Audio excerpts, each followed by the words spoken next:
चुनावी नहीं हर बार फिल्म के माध्यम से या इन राजनीतिक लोगों द्वारा हमेशा क्षत्रियों को जो टारगेट करने का कार्य हर बार किया जा रहा है। पिछली बार पद्मावती फिल्म के माध्यम से क्षत्रिय समाज को अपमानित करने का काम उन्होंने किया, मां पद्मिनी को अपमानित करने का काम किया, 16,000 रानियों को जिन्होंने जौहर किया उनको अपमानित करने का काम किया। वैसा का वैसा आज गुजरात के अंदर केंद्रीय मंत्री पुरुषोत्तम रूपाला द्वारा एक आम सभा के अंदर क्षत्रियाणियों को टारगेट करते हुए, एक आम नारी को टारगेट करते हुए उनको अपमानित किया और उनके ऊपर गलत बयानबाजी की। इससे क्षत्रिय समाज आक्रोशित है और वह रोष व्यक्त है। दोस्तों नमस्कार, आप देख रहे हैं राष्ट्र न्यूज़ और मैं हूं रमेश गर्ग। राष्ट्र न्यूज़ के स्पेशल सेगमेंट मेवाड़ की बात में आज हम कुछ ऐसे मुद्दों पर बात करने जा रहे हैं जो राजपूत समाज से जुड़े हैं। देखिए, साल 2019 के उस चुनाव का जिक्र करें तब फिल्म पद्मावती रिलीज़ हुई और इस दौरान घमासान मचा। अब यहाँ ये कहना भी ठीक होगा कि कभी फिल्मों के बहाने तो कभी राजनीति के बहाने, लेकिन टारगेट हो जाता है राजपूत समाज। इस बार मुद्दा समाज पर उस नारी शक्ति के लिए की गई उस अमानवीय टिप्पणी या अशोभनीय टिप्पणी से है, जिससे समाज आक्रोशित है। चुनाव के दौरान ये बड़ा मुद्दा भी बन गया है। हमारे साथ श्री राष्ट्रीय राजपूत करनी सेना के जिला अध्यक्ष अर्जुन सिंह जी जुड़ रहे हैं। इनसे शुरुआत करते हैं इसी मुद्दे से। मैं सर्वप्रथम आपके चैनल के माध्यम से भारत के अंदर कोने कोने में जो क्षत्रिय बैठे हुए हैं, क्षत्रियाणि बैठे हुए हैं, युवा साथियों को मेरा सादर वंदन, नमस्कार। चुनावी नहीं हर बार फिल्म के माध्यम से या इन राजनीतिक लोगों द्वारा हमेशा क्षत्रियों को जो टारगेट करने का कार्य हर बार किया जा रहा है। पिछली बार पद्मावती फिल्म के माध्यम से क्षत्रिय समाज को अपमानित करने का काम उन्होंने किया, मां पद्मिनी को अपमानित करने का काम किया, 16,000 रानियों को जिन्होंने जौहर किया उनको अपमानित करने का काम किया। वैसा का वैसा आज गुजरात के अंदर केंद्रीय मंत्री पुरुषोत्तम रूपाला द्वारा एक आम सभा के अंदर क्षत्रियाणियों को टारगेट करते हुए, एक आम नारी को टारगेट करते हुए उनको अपमानित किया और उनके ऊपर गलत बयानबाजी की। इससे क्षत्रिय समाज हुई। हमारे समाज के सभी समाजसेवी नेता उपस्थित रहे और उनके प्रेस वार्ता के माध्यम से हमने समाज को यही संदेश दिया है कि हम स्वाभिमान की लड़ाई लड़ेंगे। जैसे महाराणा प्रताप ने स्वाभिमान की खातिर लड़ाई लड़ी, वैसे ही सभी क्षत्रिय भाइयों को और सभी सर्व समाज के जो स्वाभिमान को समझते हैं उनको मेरा यही संदेश है कि आप लोग स्वाभिमान की खातिर वोट देवें और हमारा स्वाभिमान जब तक अमर रहेगा, हम जब तक इस देश में हमारी आवाज़ को मुखरता से उठाते रहेंगे। देखिए कि समाज को इस मामले को लेकर भयानक रोष है और वास्तव में इस मामले के बाद हमने केंद्रीय नेतृत्व भारतीय जनता पार्टी को अवगत कराया और उन्होंने पुरुषोत्तम रूपाला का टिकट नहीं काटा। हमने बार गुहार की लगाई और क्षत्रिय और क्षत्रियाणि रेगुलर 15-20 दिन से धरना प्रदर्शन, आम सभाएं और सड़कों पर आकर माननीय प्रधानमंत्री अमित शाह जी से गुहार लगा रहा है। उसके बाद भी भारतीय जनता पार्टी के आला नेता अहंकार में आकर हमारी बात को दरकिनार किया जा रहा है। तो इसको देखते हुए पूरे भारत के क्षत्रियों में और क्षत्रियाणियों में भय रोष है और इस बार लोकसभा में बोर्ड की चोट के साथ उनको सबक सिखाया जाएगा। दोस्तों देखिए, ये अर्जुन सिंह जी है, अपने अंदाज में सवाल का जवाब भी देते हैं। लेकिन आज जिस मुद्दे पर हम बात कर रहे हैं, आखिर राजपूत समाज पर इस मुद्दे को लेकर बात की जाए तो इस तरह की टिप्पणी क्यों दी जाती है, इस तरह की बात क्यों कही जाती है, इस तरह की अशोभनीय बात क्यों की जाती है। समाज में यदि आप किसी के बारे में गलत बोलेंगे तो उसकी आवाज़ उठना तो लाजमी है। अब देखिए किस तरह का मामला हुआ है वो हम बता दें। ये जो राजकोट की सीट है, यहाँ पर रूपाला नामक जो प्रत्याशी हैं, इनके द्वारा चुनावी सभा के दौरान ये बयान दिया गया कि महिलाओं को किस तरह से रखा गया, यानी कि अंग्रेजों के काल में महिलाओं की स्थिति क्या थी, राजपूत महिलाओं को किस तरह से रखा गया, इसी तरह की टिप्पणी की गई। जी क्या बवाल था?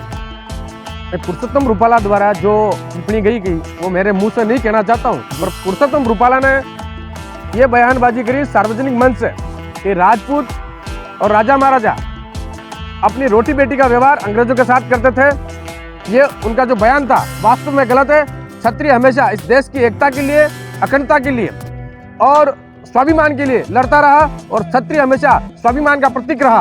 कभी भी क्षत्रियों ने अधीनता स्वीकार नहीं करी और हमेशा जहाँ जहाँ जरूरत पड़ी इस देश को वहाँ पर क्षत्रिय लड़ता रहा। जैसे कि देश के लिए, इस भारत को अखंड भारत बनाने के लिए 565 रियासतें क्षत्रियों ने दान कर दी और 18,700 किले वो भी दान किए। 40,000 एकड़ जमीन वो भी इस भारत को अखंड भारत बनाने के लिए दान में दे दी। तो क्षत्रिय हमेशा अपनी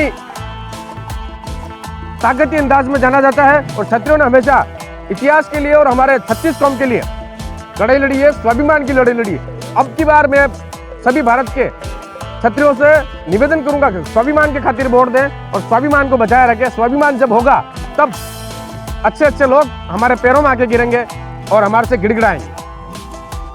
देखिए दोस्तों, समाज में यदि कोई मुद्दा है तो उसके लिए राजपूत समाज ऐसा ही देखिए, कुछ लोगों ने यह भी कहा है कि राष्ट्रीय राजपूत करनी सेना सिर्फ सामाजिक स्तर पर काम करती है। सामाजिक स्तर हमारा सर्वप्रथम है, उसके साथ साथ हम 36 कौम के साथ खड़े रहते हैं। जैसे कि मावली में जो घटना हुई थी एक दलित बेटी के साथ, वो बेटी हम सबकी बेटी, हमारी सबकी बहन थी। उसके साथ जब घटना हुई तो राजनीतिक पार्टी के जो नेता हैं वो सामने खुलकर नहीं आए। तब सर्वप्रथम श्री राष्ट्रीय राजपूत करनी सेना के युवा जिला अध्यक्ष होने के नाते मैं उस परिवार से मिला और सैकड़ों की संख्या में हम लोग वहाँ गए, धरना प्रदर्शन किया, उस बेटी को न्याय दिलाने का पूरा प्रयास किया और न्याय भी मिला। तो हम 36 कौम के साथ खड़े हैं। जब जब भी किसी भी भाई के ऊपर अन्याय होगा तो हम मजबूती के साथ और मजबूती से लड़ेंगे। ये बात हो रही है मेवाड़ की, लेकिन इस बात को लेकर राजनीतिक माहौल को देखने के लिए एक बार हम बाड़मेर जैसलमेर की सीट के लिए भी बात करते हैं। यहाँ पर रविंद्र सिंह बाटी है, वो इन दिनों आंधी के रूप में, यानी कि इंडिया की जो पॉलिटिक्स है, लोकसभा के जो चुनाव है उसमें सबसे ज़्यादा सर्च किए जाने वाले ऐसे कैंडिडेट है, या यूँ कह सकते हैं कि सबसे हॉटेस्ट सीट जैसलमेर बाड़मेर बन गई है। ऐसे में ये क्या सोचते हैं? सोशल मीडिया पर मुझे लगता है कि सबसे ज़्यादा ये यदि कोई मोबाइल राजपूत समाज में यूज़ हो रहा है अभी, तो इस चुनावी माहौल में मुझे लगता है सबसे ज़्यादा कोई चुनाव का माहौल देख रहे हैं तो रविंद्र सिंह भाटी को ही सर्च कर रहे हैं। क्या कहते हैं? मैं ये कहना चाहूँगा कि रविंद्र भाटी संघर्षशील व्यक्ति है और उन्होंने हमेशा संघर्ष किया। उसके साथ 36 कौम खड़ी हुई है। जब जेएनयू का चुनाव था तब भी उन्होंने पार्टी से टिकट मांगा, एबीवी से टिकट नहीं मिला। सर्व समाज और 36 कौम के युवाओं के कहने पर उन्होंने कदम उठाया और चुनाव लड़े और 57 साल की लीड को तोड़ा। 57 साल की लीड को तोड़ा और 57 साल के अंदर ऐसा मुकाम पाया और वहाँ पर जीत दर्ज करके बताई कोई निर्दलीय पहली बार जीता। उसके बाद भी उन्होंने संघर्ष किया और 36 कौम के लिए काम किया। उसके बाद जब बात आती है विधानसभा की, तो विधानसभा में भी उन्होंने भारतीय जनता पार्टी से बातचीत करी और वो पार्टी में शामिल हुए और उनके साथ गद्दारी की गई।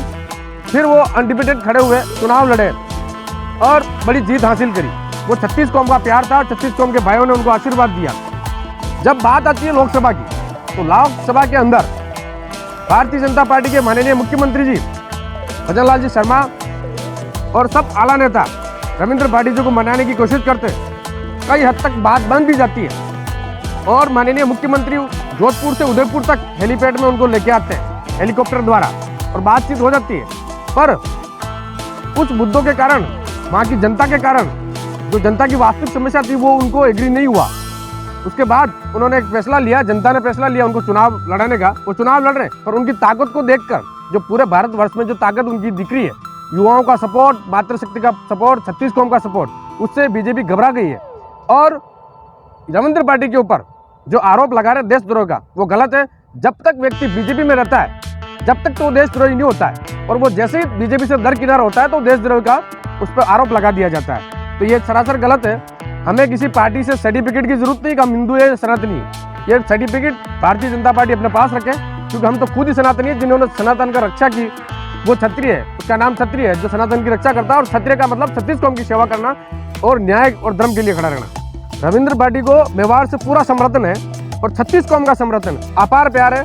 और रविंद्र पार्टी को फॉलो करने वाला 36 कौम के भाई है जिन्होंने वास्तव में फॉलो किया। गुजरात से लगे पूरे भारतवर्ष में एक ऐसा हुजूम उठा है, ये आइकॉन है युवाओं के, जो वास्तव में युवाओं के लिए कुछ काम करने की हिम्मत और जैसे कि राष्ट्रीय अध्यक्ष सुखदेव सिंह जी गोगामेडी द्वारा कई बार मांगे रखी गई थी तो युवाओं को बढ़ चढ़कर हिस्सा दी जाए, महिलाओं को बढ़ चढ़कर उनको जगह दी जाए।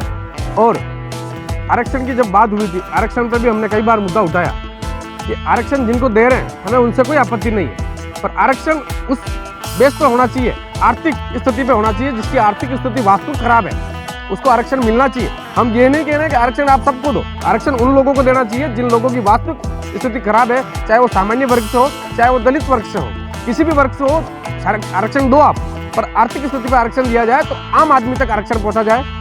जैसे कि सुखदेव सिंह जी गोगामेडी ने लड़ाई लड़कर ईडब्ल्यूएस की जो 10% की जो आरक्षण की मांग थी वो सरकार से मनवाई, पर अभी तक सभी राज्यों में सही तरह से लगी नहीं है। ये केंद्र सरकार से हमने मांग करी थी, पर केंद्र सरकार इस पर नज़रअंदाजी जो कर रही है ये मेरे हिसाब से बहुत गलत है।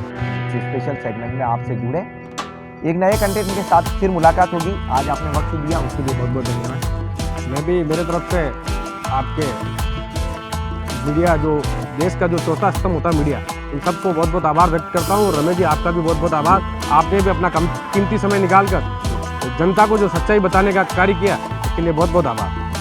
एक नए कंटेंट के साथ फिर आपसे मुलाकात होगी, तब तक के लिए धन्यवाद। सही है मेरे साथ।